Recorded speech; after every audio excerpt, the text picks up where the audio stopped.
Meron pong isang napakagandang kwento tungkol po sa isang lalaking galit na galit. Lumapit po siya sa isang pari.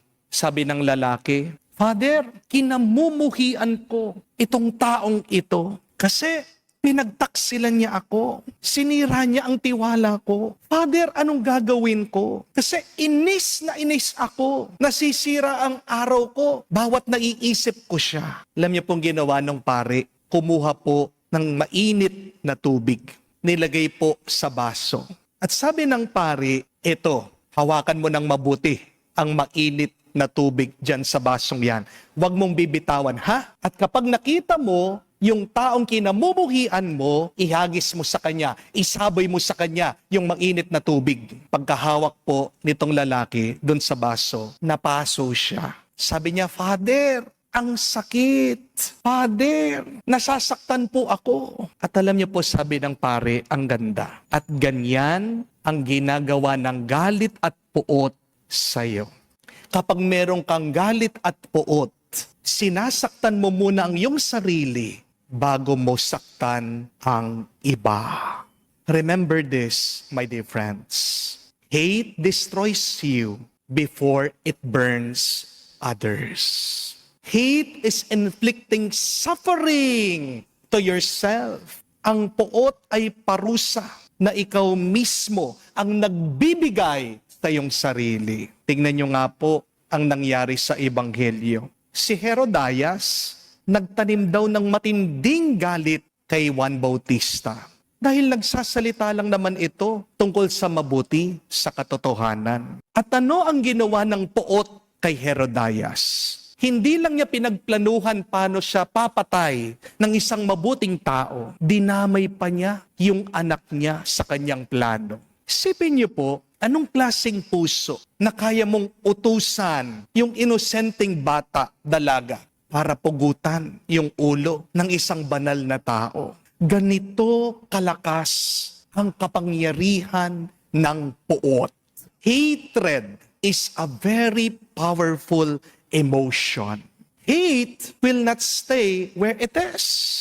Ang pagkamuhi ay parang apoy. Kapag hindi mo pinatay yan, kakalat at tutupok sa lahat. At ang pinakamasakit, nang dahil sa puot, unti-unti kanyang binabago sa taong ayaw mo. You become the person that you hate because of your hatred.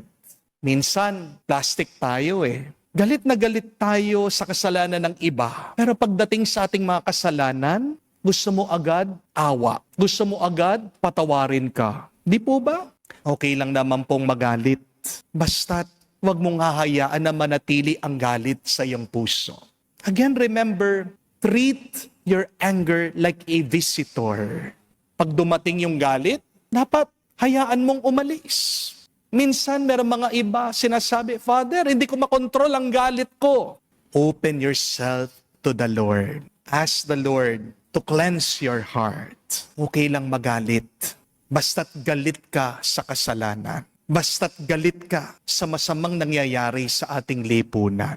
Pero kapag nagtatagal na yung galit sa iyong puso, mag-alala ka na. Dahil pag nagtanim ka ng galit, ano ang bunga? Galit din.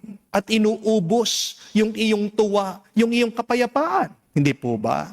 Mga kapatid, ginawa ang puso natin hindi para tayo magdala ng hinanakit. Mabigat ang puso na may galit. Pero ang kalayaan ay matatagpuan kapag ikaw ay nagpapatawad. Forgiveness is freedom. Kapag nagpapatawad ka, hindi naman ibig sabihin, sinasabi mo, tama sila, mali ka. Kapag nagpapatawad ka, ang ibig sabihin lang, ayaw mo nang makulong sa sakit, sa bigat, sa lungkot, sa hirap. Mga kapatid, you can disagree with someone. You can correct what is missing.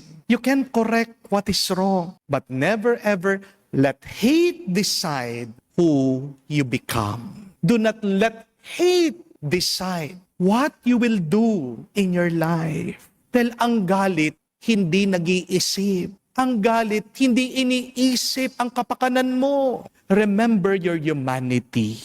Remember, you are a child of God. Huwag mong hahayaan na mapuno ang puso mo sa galit.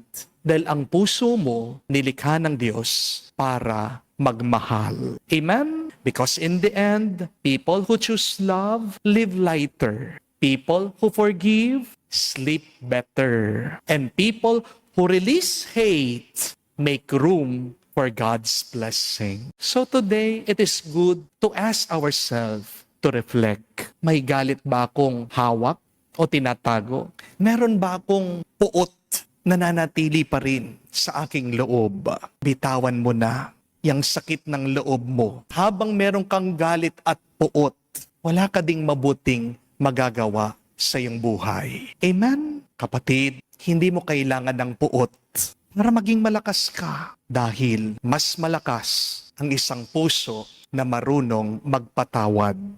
Amen.